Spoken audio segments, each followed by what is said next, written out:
In the world of finance, OPM or other people's money is a slang term that is associated with financial leverage. And by financial leverage, we mean it's borrowed capital that is used to increase the potential of the returns of an investment, which also increases the risk of that investment.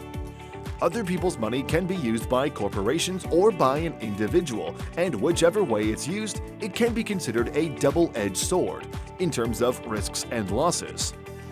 If an investment pushed by other people's money becomes successful, then the profits from that investment are magnified more than what it would have been. However, if the investment goes southwards or hits rock bottom, then the risks are higher, causing the investor to incur steeper losses than when he used his finances.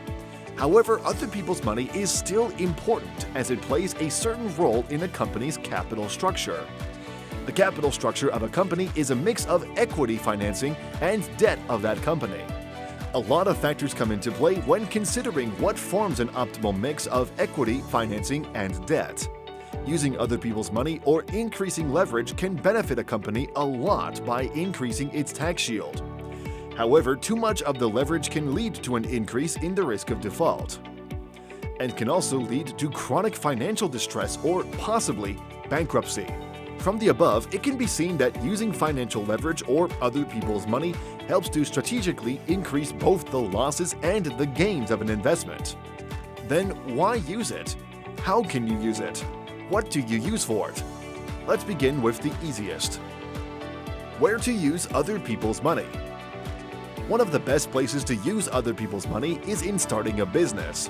And if you look critically at the largeness of the financial world, you'd see how starting a business may seem like a very difficult task to do. Of course, it's a difficult task. Even the United States Small Business Administration estimates that it takes about $3,000 to start most micro-businesses. This is only for micro-businesses, and $3,000 is a lot of cash. Too much considering it's just for kickstarting an idea. We can only imagine the strain that it will cause on a first-time business owner's finances. So sad. But it doesn't have to be from his pocket or from your pocket if you are the first-time business owner in this case. If you don't want to use your money, it's possible not to. You can leverage other people's money, which, according to the author of Rich Dad, Poor Dad, and The Art of the Start, Robert Kiyosaki, is the best way of making money without using money. Using other people's money also helps to buy time, allowing you to do things you would have not been able to do, especially if the finance came from your purse. Now that you know where to use other people's money, let's look at how to use them and why. The beauty of credits. Whether you choose to believe it or not, credits are other people's money. Fundamentally, it belongs to the bank, however, it's still a form of borrowing, making it other people's money. New business owners can leverage credits in starting their business. And when we say credits, we mean business credit cards and not personal credit cards. Those are two different things. What makes them so different, and why are business credit cards preferred over personal cards? First, the credit limits when applying for your business credit card are 3 times higher than the credit limits for personal cards.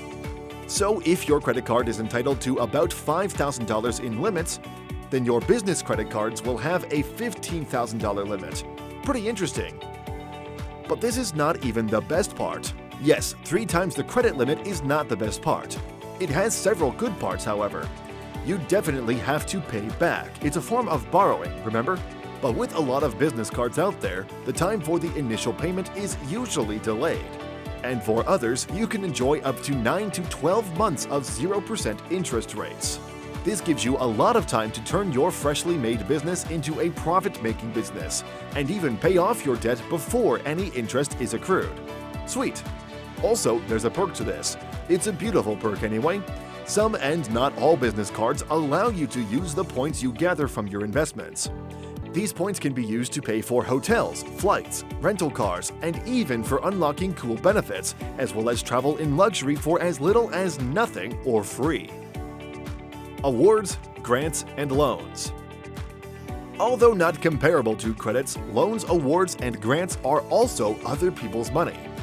But to get them, you need to be privy to updates that can link you to them, especially with this current economic climate. You need a lot of resources right now, and you can never have too much of them. Updates on loans, grants, and awards can help to boost your financial health and form part of the resources you need to grow your business. These updates or resources entail grants, subsidies, government stimulus packages, amenable federal loans with forgiveness plans, and so on. All these are other people's money and can be effectively used to grow your business. Most of these don't have to be repaid, and some are repayable but with low or no interest. But you need to have a great credit score to access most of the loans.